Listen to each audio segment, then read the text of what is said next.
إن الحمد لله نحمده ونستعينه ونستغفره ونعوذ بالله من شرور أنفسنا ومن سيئات أعمالنا من يهده الله فلا مضل له ومن يضلله فلن تجد له وليا مرشدا أما بعد فإن خير الحديث كلام الله وخير الهدي هدي محمد صلى الله عليه وسلم وشر الأمور محدثاتها وكل محدثة بدعة وكل بدعة ضلالة أشهد أن لا إله إلا الله وحده لا شريك له وأشهد أن محمدا عبده ورسوله إن الله وملائكته يصلون على النبي يا أيها الذين آمنوا صلوا عليه وسلموا تسليما اللهم صل على محمد وعلى آل محمد كما صليت على إبراهيم وعلى آل إبراهيم إنك حميد مجيد اللهم بارك على محمد وعلى آل محمد كما باركت على إبراهيم وعلى آل إبراهيم إنك حميد مجيد يا أيها الذين آمنوا اتقوا الله حق تقاته ولا تموتن إلا وأنتم مسلمون يا أيها الناس اتقوا ربكم الذي خلقكم من نفس واحدة وخلق منها زوجها وبث منهما رجالا كثيرا ونساء واتقوا الله الذي تساءلون به والأرحام إن الله كان عليكم رقيبا يا أيها الذين آمنوا اتقوا الله وقولوا قولا سديدا يصلح لكم أعمالكم ويغفر لكم ذنوبكم ومن يطع الله ورسوله فقد فاز فوزا عظيما أعوذ بالله السميع العليم من الشيطان الرجيم من همزه ونفخه ونفثه بسم الله الرحمن الرحيم وإذا بشر أحدهم بالأنثى ظل وجهه مسودا وهو كظيم يتوارى من القوم من سوء ما بشر به أيمسكه على هون أم يدسه في التراب ألا ساء ما يحكمون رب اشرح لي صدري ويسر لي أمري واحلل عقدة من لساني يفقهوا قولي رب زدني علما رب زدني علما رب زدني علما हर किस्म जी हम तारीफ़ किबरियाई अज़मत बुज़ुर्गी तमजीद तहमीद ताज़ीम तकबीर तहलील अल्लाह रब्बुल आलमीन के ज़ात अक़दस के लाहुजन इनका बाद बेशुमार इला हिसाब दुरूद व सलाम इमामुल अंबिया अफ़ज़लुर रसूल रसूलुस सक़लैन रहमतुल लिल आलमीन ख़ातमुन नबिय्यीन सय्यदुल अव्वलीन वल आखिरीन मुहम्मदुर रसूलुल्लाह सल्लल्लाहु अलैहि वसल्लम के ज़ात गिरामियत हुजन मुख्तसर हम्द इतना का बाद अज़ीज़ दोस्तों बुज़ुर्गों बिरादरान इस्लाम सबक आग में आऊँ शुक्रगुज़ार आया हिन मस्जिद जे मुंतज़िमीन हाजी उमर हाजी सनाउल्लाह ऐं ॿिया दोस्त जिन तहां सां मुलाक़ात जो शरफ़ ॾिनो ऐं मौक़ो ॾिनो ऐं इन सां गॾोगॾु आऊं पंहिंजा अज़ीज़ अहबाब मौलाना अब्दुल वहीद मदनी, मौलाना अब्दुल अज़ीज़ साहब ऐं ॿियनि जो बि शुक्रगुज़ार आहियां जो उन्हनि मूंखे इन प्रोग्राम में मदऊ कयो आहे, जो अॼु तव्हां सां अल्हम्दुलिल्लाह इहा मुलाक़ात थी रही आहे। अज़ीज़ दोस्तो, इनवान जेको मूंखे ॾिनो वियो आहे उहो आहे इस्लाम में औरत जो मक़ाम। तरबियत औलाद जी तरह इहो मौज़ू इंतहाई अहमियत जो हामिल आहे, छो त असांजे मुआशरे में हिन वक़्तु औरतुनि जे मुक़ाम खे सुञातो कोन पियो वञे ऐं बेहद ज़ुल्म ऐं सितम औरतुनि जे मामले में असांजे मुआशरे में मुख़्तलिफ़ नौइयतुनि सां मुख़्तलिफ़ मामलनि में कयो थो वञे। अल्लाह जे पैगम्बर सल्लल्लाहु अलैहि वसल्लम के जंहिं मुआशरे में मबऊस कयो वियो, उन मुआशरे में बि औरतुनि सां तमामु घणो ज़ुल्म कयो वेंदो हो, बल्कि औरत खे, औरत जे वजूद खे उहे मुनासिब कोन सम्झंदा हुआ ऐं उन जे ॼमण खे वो ग़लति सम्झंदा हुआ ऐं पंहिंजे लाइ ज़िल्लत ऐं शर्मिंदगीअ जो सबबु सम्झंदा हुआ। अव्हां जे साम्हूं मूं आयत तिलावत कई, अल्लाह रब्बुल आलमीन जो इरशाद आहे, वइज़ा बुश्शिर अहदुहुम बिलउन्सा ज़ल्ल वजहुहु मुस्वद्दन वहुव कज़ीम यतवारा मिनल क़ौमि मिन सूइ मा बुश्शिर बिहि अयुम्सिकुहु अला हूनिन अम यदुस्सुहु फित्तुराब अला साअ मा यहकुमून। उन मुआशरे में जॾहिं कंहिं बि शख़्स खे न्याणीअ जे ॼमण जी ख़ुशख़बरी ॾिनी वेंदी हुई, वल्ल वजहुहु मुस्वद्दन वहुव कज़ीम, उन जो मुंहुं कारो थी वेंदो हो ऐं उहो तमामु घणो मायूस थी वेंदो हो त इहा कहिड़ी शइ मुंहिंजे घर में ॼाई आहे, न्याणी मूंखे छो ॼाई आहे, पुटु छो न ॼाओ आहे। यतवारा मिनल क़ौमि मिन सूइ मा बुश्शिर बिहि, माण्हुनि खां लिकंदो वतंदो आहे त इहा कहिड़ी ख़ुशख़बरी मूंखे मिली आहे, कहिड़ी न बुरी ख़बर मूंखे मिली आहे। ऐं माण्हुनि जो साम्हूं हाणे आउं कीअं पेश थियां, माण्हू मूंखे छा चवंदा त तोखे न्याणी ॼाई आहे। माना इन न्याणी ॼमण खे एतिरी बुरी ख़बर ऐं मायूस कुन ख़बर सम्झंदा हुआ जो माण्हुनि जे साम्हूं अचणो बि उन्हनि जे लाइ तमामु वॾो मसइलो हूंदो त कीअं माण्हुनि जे साम्हूं असां पेश कयूं, माण्हुनि जो खे मोह कीअं ॾेखारियूं।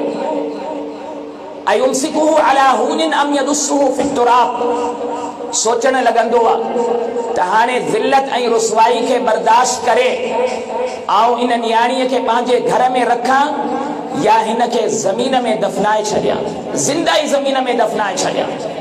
अला साअ मा यहकुमून, अल्लाह ताला फरमाए तो केतिरो न बदतरीन फ़ैसिलो आहे इन्हनि माण्हुनि जो अल्लाह ताला उन्हनि खे रहमत ॾिनी, अल्लाह ताला उन्हनि खे बिशारत ॾिनी न्याणीअ जी, ऐं उनखे उहो ख़ुशख़बरी सम्झण जे बजाए हुनखे नुहूसत सम्झनि था ऐं उनखे बुरी ख़बर सम्झनि था ऐं उन ते हू ख़ुशि थियण जे बजाए ग़म जो इज़हार कनि था, ॾुख जो इज़हार कनि था ऐं तकलीफ़ जो इज़हार कनि था। केतिरो न बुरो फ़ैसिलो आहे इन्हनि माण्हुनि जो। केतिरा वाक़िआ हदीस में मौजूद आहिनि त उन दौर में केतिरनि माण्हुनि पंहिंजी न्याणियुनि खे ज़िंदा ई ज़मीन में दफ़न कयो।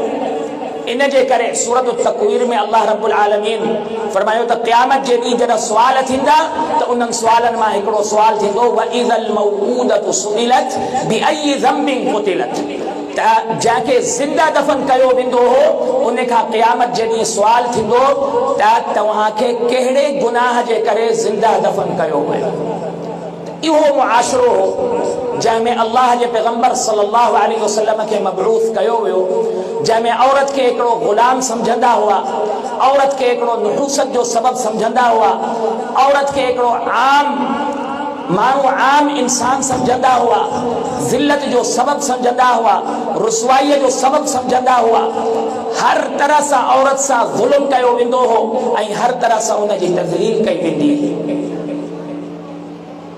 उन खां पोइ जॾहिं अल्लाह रब्बुल आलमीन असांजे पैगंबर मुहम्मद रसूलुल्लाह सल्लल्लाहु अलैहि वसल्लम खे मबऊस कयो ऐं नबी सल्लल्लाहु अलैहि वसल्लम इस्लाम जी तबलीग कई, नबी सल्लल्लाहु अलैहि वसल्लम जे मथां क़ुरान जो नुज़ूल थियो ऐं नबी सल्लल्लाहु अलैहि वसल्लम हिदायतूं ॾियण शुरू कयूं त नबी सल्लल्लाहु अलैहि वसल्लम औरत जो जेको मुक़ाम बयान कयो क़ुरान में, अल्लाह रब्बुल आलमीन जे हिदायतुनि सां जेको औरत जो मुक़ाम क़ुरान में बयान थियो, हदीस में बयान थियो, अॼु ॾींहं ताईं दुनिया अहिड़ो मिसाल पेश करण खां क़ासिर आहे। सिर्फ जाहिलियत जे ज़माने में औरत सां इहो ज़ुल्म कोन कयो वेंदो, बल्कि सॼी दुनिया जा अक़वाम जेकॾहिं तव्हां उन्हनि जो मुतालिओ कंदो त उन्हनि में इहो ई साॻियो अमल उन्हनि वटि बि दोहरायो वेंदो, उन्हनि वटि बि औरत जी हैसियत साॻी हुई जेका जाहिलियत जे ज़माने में औरत जी हैसियत हुई। पोइ इस्लाम जॾहिं आयो त औरत खे मुख़्तलिफ़ रूपनि में मुख़्तलिफ़ हैसियतूं ॾिनियूं वयूं। माउ जे रूप में हिकु अलॻि हैसियत औरत खे ॾिनी वई, नियाणीअ जे रूप में औरत खे हिकिड़ी अलॻि हैसियत ॾिनी वई, घरवारीअ जे रूप में औरत खे हिकिड़ी अलॻि हैसियत ॾिनी वई, भेण जे रूप में औरत खे हिकिड़ी अलॻि हैसियत ॾिनी वई। हर रूप में औरत जा हक़ रखिया हुआ, बल्कि कुछ जगहुनि ते एतिरा हक़ रखिया हुआ जो मर्दनि जा एतिरा हक़ न रखिया हुआ जेतिरो औरतुनि जा हक़ रखिया हुआ इस्लाम जे अंदरि। बिलख़ुसूस माउ जे रूप में जॾहिं औरत माउ हूंदी आहे त इस्लाम में उन जो मुक़ाम पीउ खां बि वधीक आहे, औरत जो मुक़ाम मर्द खां बि वधीक आहे इस्लाम जे अंदरि। क़ुरान मजीद में अल्लाह रब्बुल आलमीन जॾहिं वालिदैन सां हुस्न सुलूक जो तज़किरो कयो मुतअद्दिद जगहों ते, ववस्सैनल इंसान बिवालिदैहि हुस्ना हमलतहु उम्मुहु वहनन अला वहन।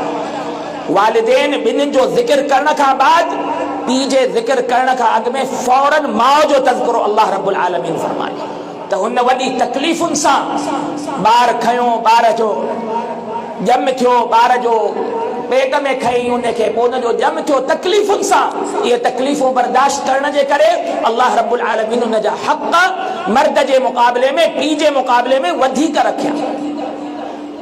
ऐं जॾहिं कंहिं साइल सुवाल कयो नबी सल्लल्लाहु अलैहि वसल्लम खां, मन अहक़्क़ुन नास बिहुस्नि सहाबती, त सभ खां वधीक हुस्न सुलूक जेकॾहिं हक़ रखे थो त केरु हक़ रखे थो, सभ खां वधीक हुस्न सुलूक करण जो, सुहिणो सुलूक करण जो सभ खां वधीक हक़ केरु रखे थो? नबी सल्लल्लाहु अलैहि वसल्लम सभ खां अॻु में माउ जो ज़िक्र कयो। वरी सुवाल थियो सुम्म मन, उन खां पोइ ऐं कंहिंसां सुहिणो सुलूक कया, हुस्न सुलूक कया त नबी सल्लल्लाहु अलैहि वसल्लम फरमायो सुम्म उम्मुक, उन खां पोइ वरी माउ सां ई तोखे सुहिणो सुलूक करणो आहे। टियों भेरो बि नबी सल्लल्लाहु अलैहि वसल्लम माउ जो नालो खयो, चौथे भेरे में नबी सल्लल्लाहु अलैहि वसल्लम पीउ जो नालो खयो। इन मां मालूम छा थियो त इस्लाम में माउ जे रूप में अल्लाह रब्बुल आलमीन ऐं असांजे पैगंबर मुहम्मद रसूलुल्लाह सल्लल्लाहु अलैहि वसल्लम माउ जे रूप में औरत जो मुक़ाम मर्द खां बि वधीक रखियो आहे। उन खां पोइ घरवारीअ जे रूप में जेकॾहिं असां औरत खे ॾिसूं त नबी सल्लल्लाहु अलैहि वसल्लम जूं नसीहतूं बेशुमार आहिनि घरवारनि सां हुस्न सुलूक करण जो। हज्जतुल वदा जे मौक़े ते उहा नसीहत आहे, उहो ख़ुतबो आहे नबी सल्लल्लाहु अलैहि वसल्लम जो जेको जामे तरीन ख़ुतबो आहे, जामे तरीन। इन ख़ुतबे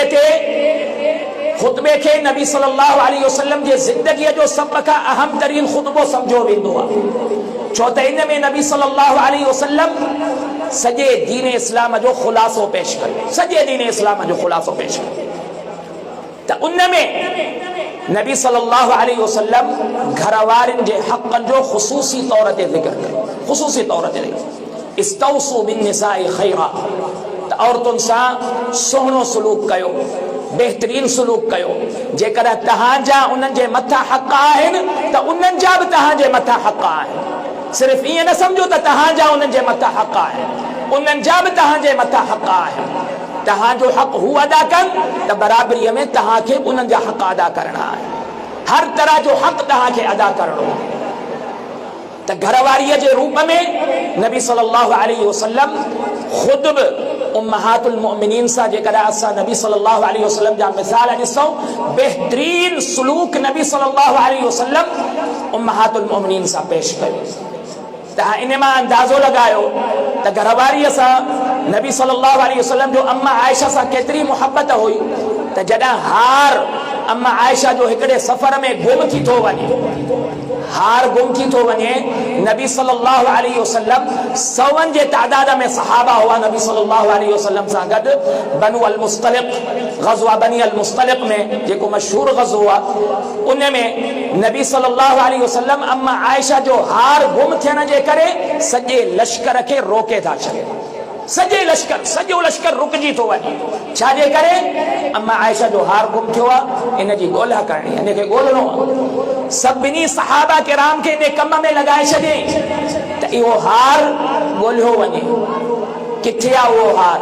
जेसि ताईं हार नथो मिले सफ़र नबी सल्लल्लाहु अलैहि वसल्लम कोन पियो शुरू कयो।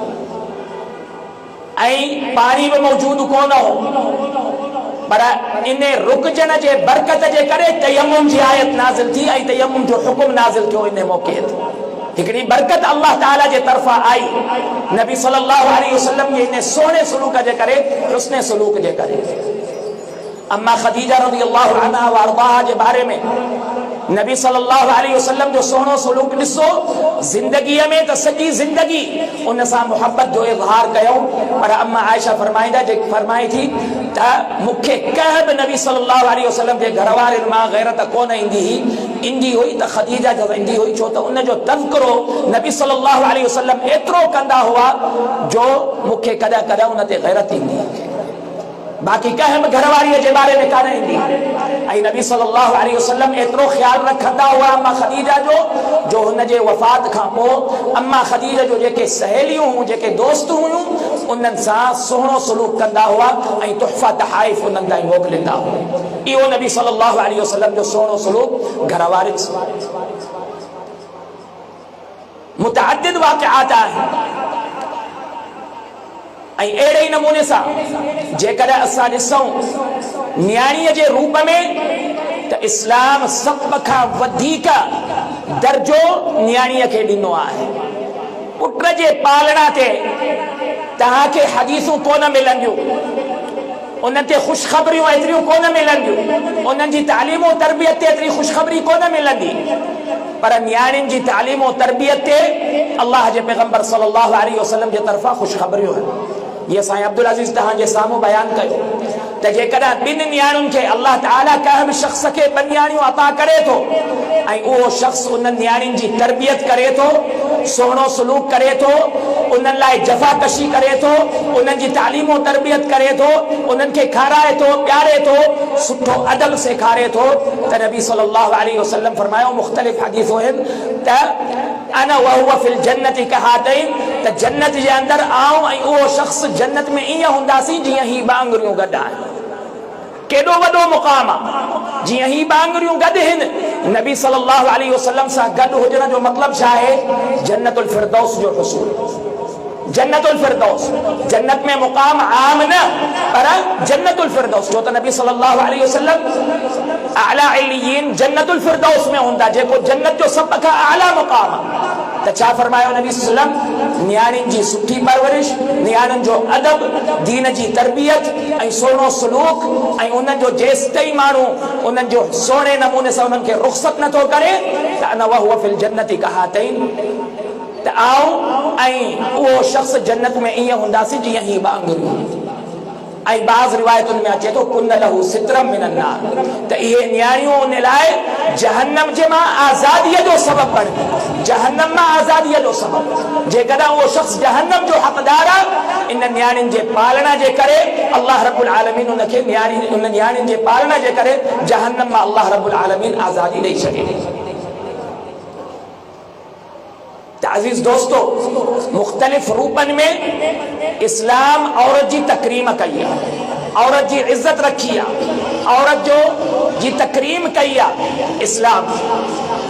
हिकड़ी हदीस सिर्फ अवां जे साम्हूं बयान कंदुसि, जंहिंमां तव्हांखे अंदाज़ो लॻंदो त अल्लाह जे पैगंबर सल्लल्लाहु अलैहि वसल्लम रिश्तेदार त पंहिंजे जगह ते, पर जेके बिल्कुलु मामूली औरतूं हुयूं उन्हनि जो नबी सल्लल्लाहु अलैहि वसल्लम इख्तिराम ऐं उन्हनि जी नबी सल्लल्लाहु अलैहि वसल्लम तकरीम कंदा।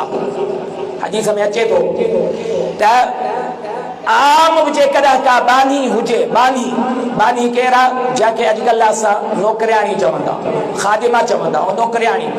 उन दौर में बानियुनि जो रवाज हूंदो हो त बानियुनि जे बारे में अचे थो त नबी सल्लल्लाहु अलैहि वसल्लम खे जेकॾहिं का बानी बि रोकींदी हुई कंहिं कम कार जे लाइ ऐं हथनि मां वठी नबी सल्लल्लाहु अलैहि वसल्लम खे कंहिं कम कार जे लाइ वठी वेंदी हुई त नबी सल्लल्लाहु अलैहि वसल्लम बीहंदा हुआ, उन्हनि जी ॻाल्हि ॿुधंदा हुआ ऐं उन्हनि जी हाजत पूरी करण लाइ, उन्हनि जी ज़रूरत पूरी करण लाइ, उन्हनि जी कम जी तकमील जे लाइ नबी सल्लल्लाहु अलैहि वसल्लम उन्हनि सां गॾु वेंदा हुआ ऐं जेसि ताईं उन्हनि जो कमु मुकम्मल न कंदा हुआ अल्लाह जे पैगंबर सल्लल्लाहु अलैहि वसल्लम वापसि कोन ईंदा।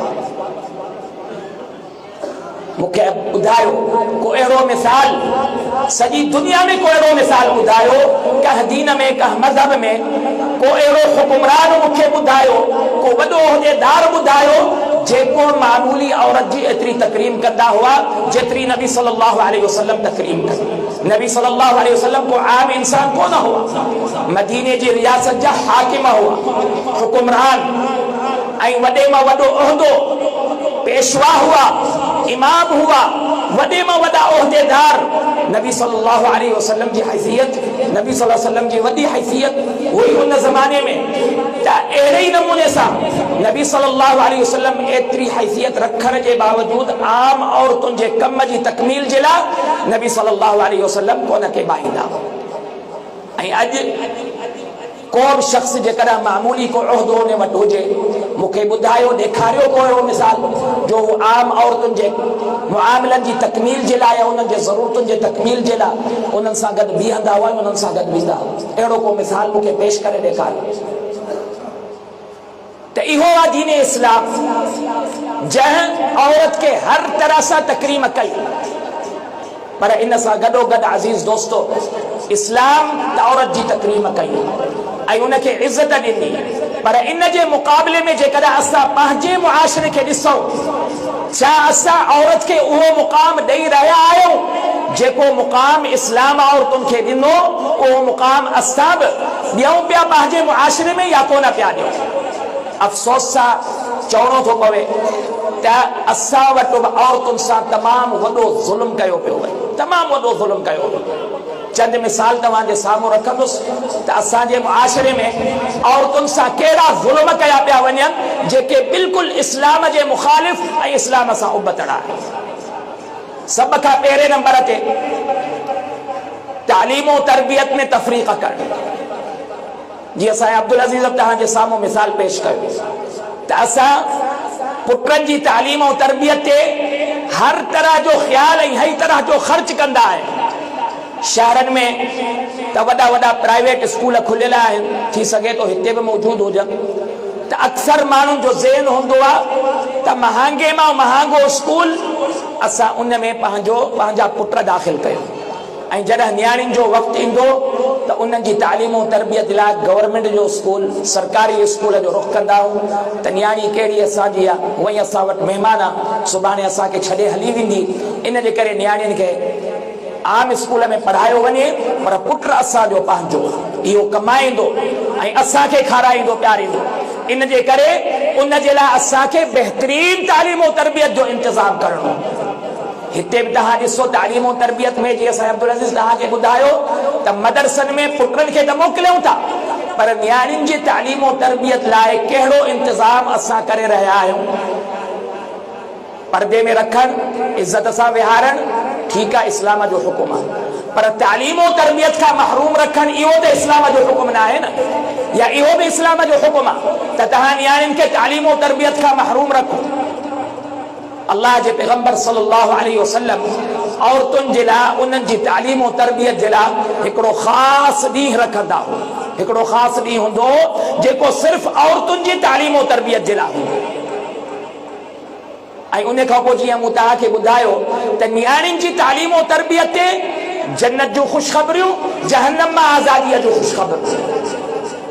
ऐं अहिड़े नमूने सां हिकिड़ी हदीस आहे नबी सल्लल्लाहु अलैहि वसल्लम जी त जेकॾहिं को शख़्स वटि का बानी हुजे, उहा बानी जेकॾहिं उन माण्हू उन बानीअ जी तालीम और तरबियत ते कोशिशि करे थो ऐं उन खां पोइ जॾहिं उनखे मुकमल तालीम और तरबियत ॾिए थो ऐं सुठी परवरिश उनजी करे थो, पोइ हुनखे आज़ाद करे थो ऐं उन सां वरी निकाह करे थो, फरमायूं त उन लाइ डबल अजर अल्लाह रब्बुल आलमीन रखियो आहे। लहू अजरान, हिकिड़ो अजर न मिलंदो, उनखे ॿीणो अजर अल्लाह रब्बुल आलमीन अता कंदो, छो त हुन हिकिड़ी बानीअ जी तालीम और तरबियत कई, उन खां पोइ वरी हिकिड़ी बानीअ खे उन ई बानीअ खे आज़ाद करे वरी उन सां निकाह कई, शादी कई, छो त हाणे उहा बहितरीन तरबियत वारी थी।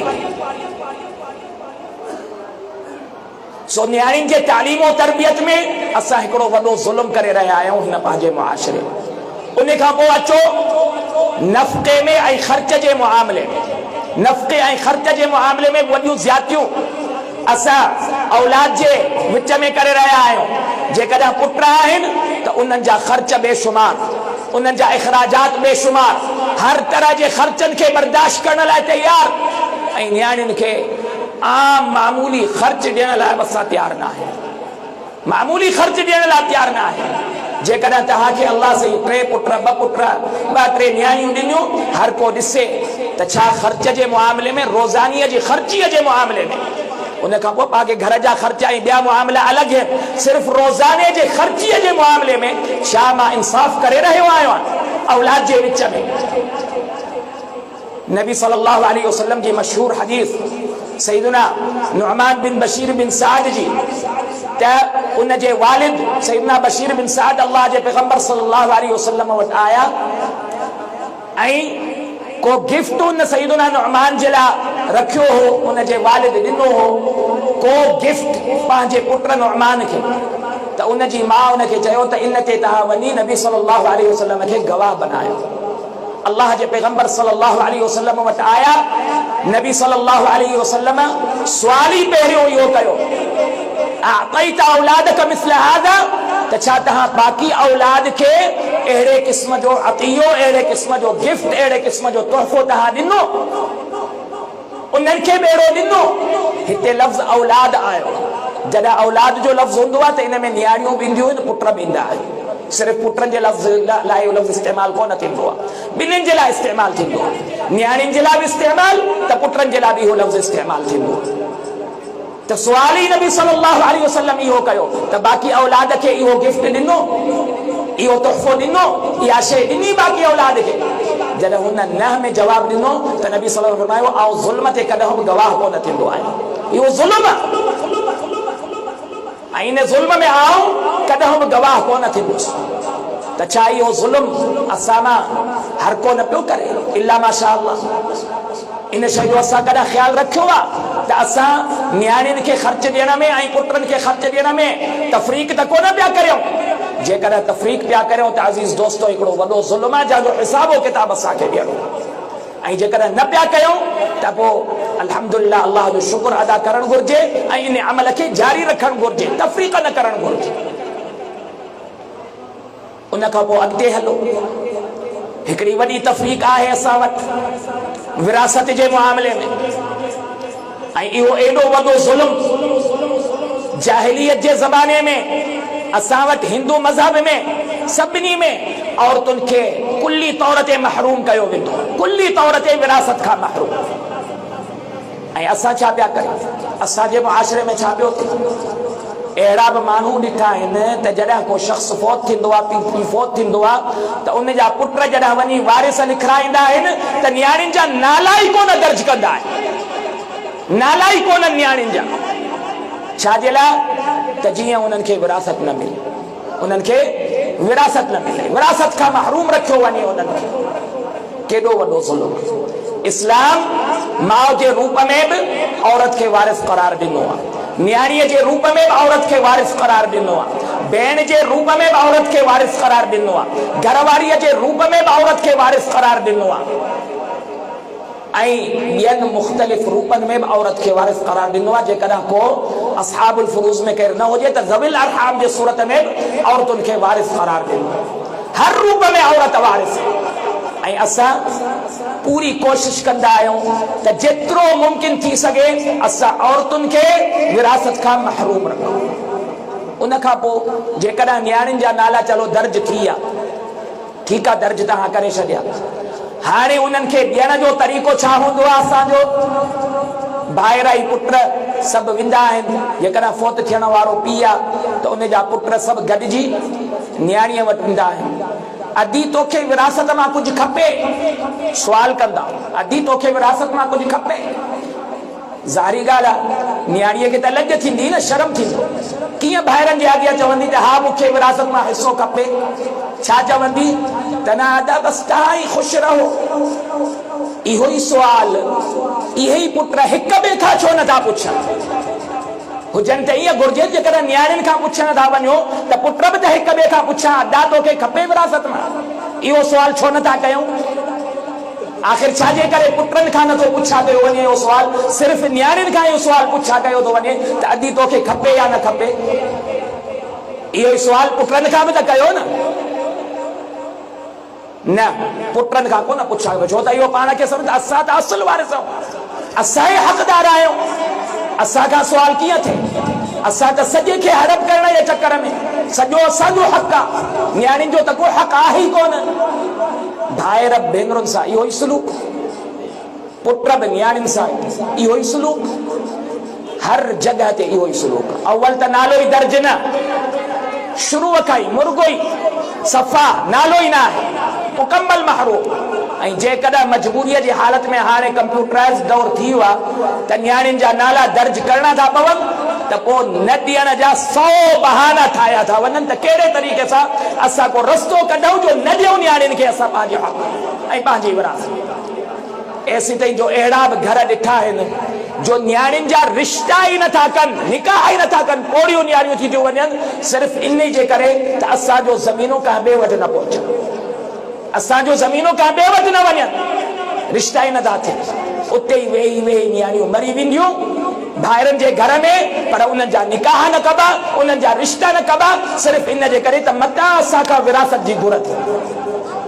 केॾो वॾो ज़ुल्म, इन खां वधीक को ज़ुल्म आहे? ऐं विरासत जो मुआमलो एतिरो संगीन आहे जो अल्लाह रब्बुल आलमीन छा फरमायो इन जे बारे में?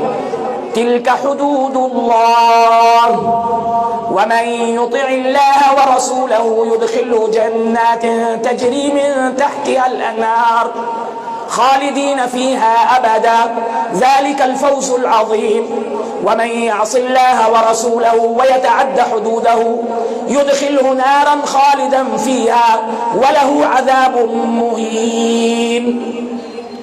सूरत निसा में विरासत जो आयतूं जॾहिं अल्लाह रब्बुल आलमीन ज़िक्र कयूं त उन खां पोइ अल्लाह रब्बुल आलमीन फरमायो त ही अल्लाह ताला जा जो हद बंदियूं आहिनि, अल्लाह ताला जी तरफ़ां मुक़र्रर हद बंदियूं आहिनि, इहे विरासत जा मुआमला।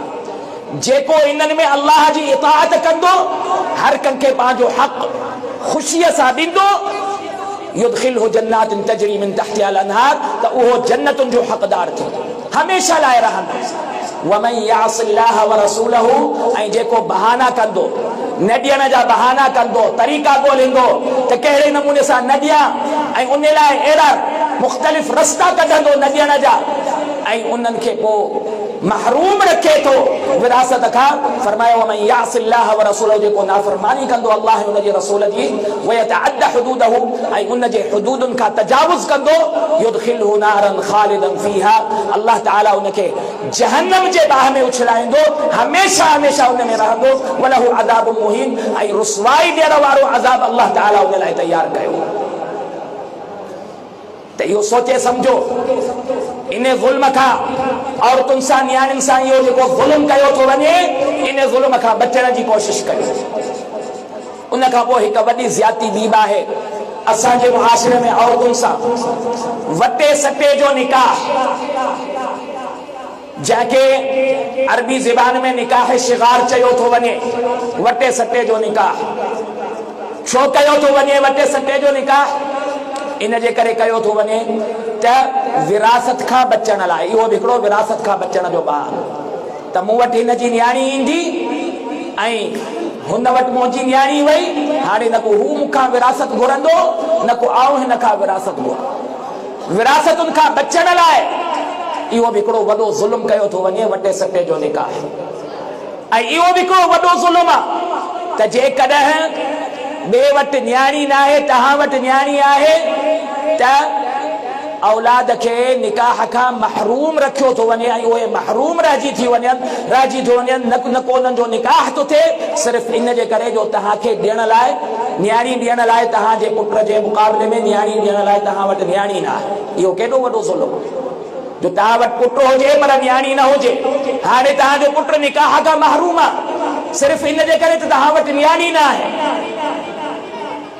त इहो बि हिकिड़ो वॾो ज़ुल्म आहे जो निकाह खां महरूम रखियो थो वञे, सिर्फ़ु इन जे करे जो बदलो ॾियण जो आहे कोन। उन जे बदिलो कीअं ॾिजे?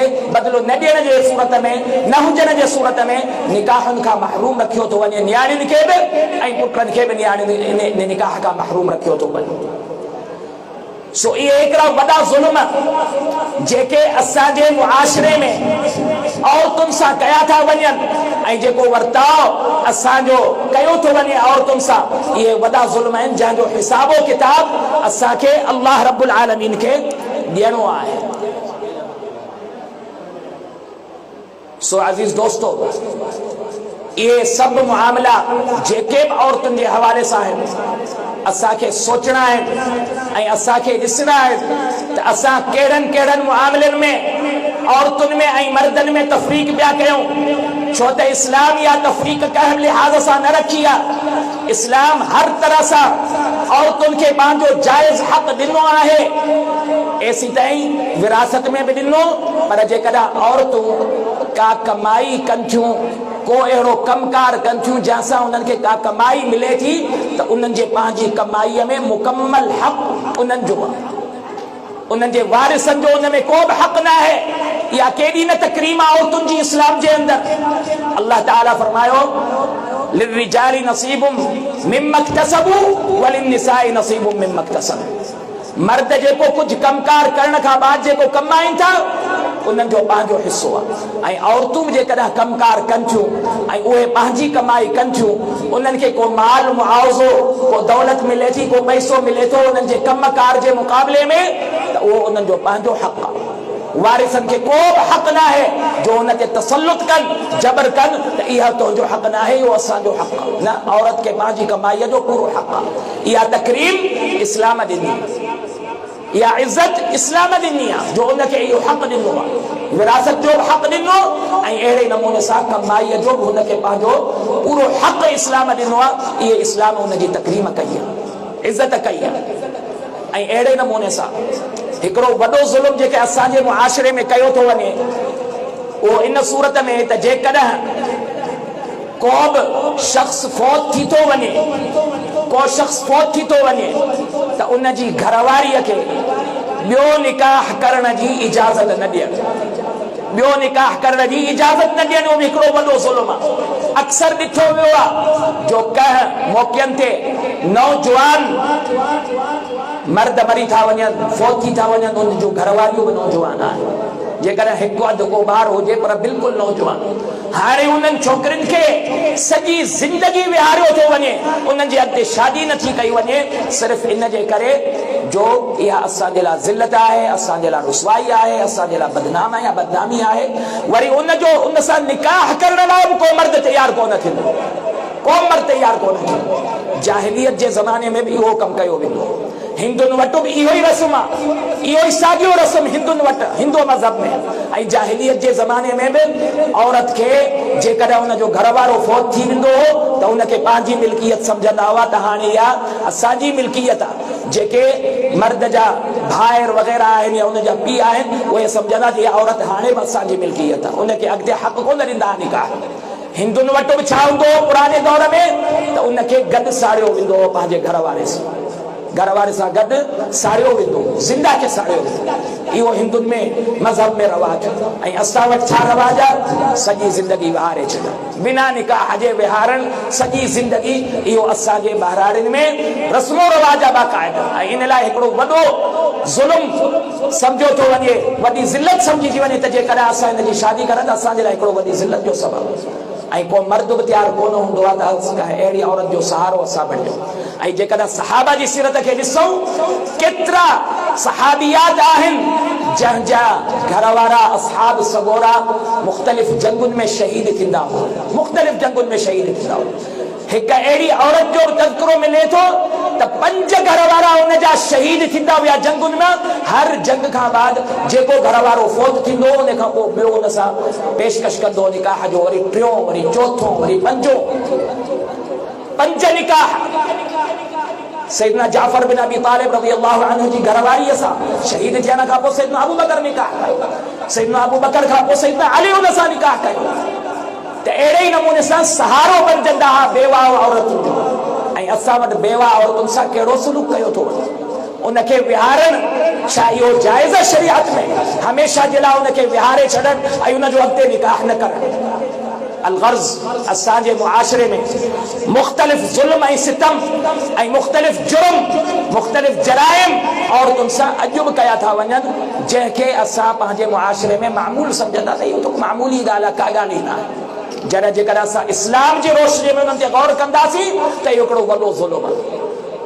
त असां जेकॾहिं हक़ीक़ी माना में मुस्लमान आहियूं अज़ीज़ दोस्तो, हक़ीक़ी माना में, त पोइ दीन खे असांखे मुकम्मल दीन जी इत्तिबा करणी पवंदी, मुकम्मल इत्तिबा करणी पवंदी। कुझु हिस्से जी इत्तिबा जेको असांखे वणे उहो असां उन ते अमल कयूं, ऐं जेको असांखे न वणे या असांजे मुआशरे में उनजो रवाज न आहे, माण्हू छा चवंदा?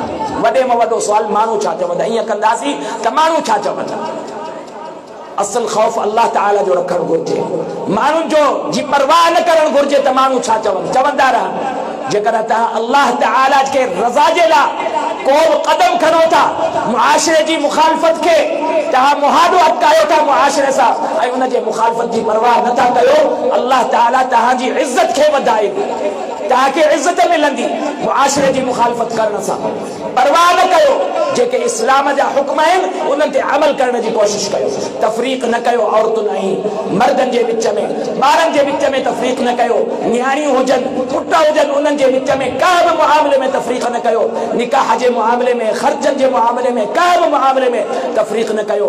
अल्लाह रब्बुल आलमीन का दुआ है त असां सभिनी खे अमल करण जी तौफ़ीक़ अता फ़रमाए।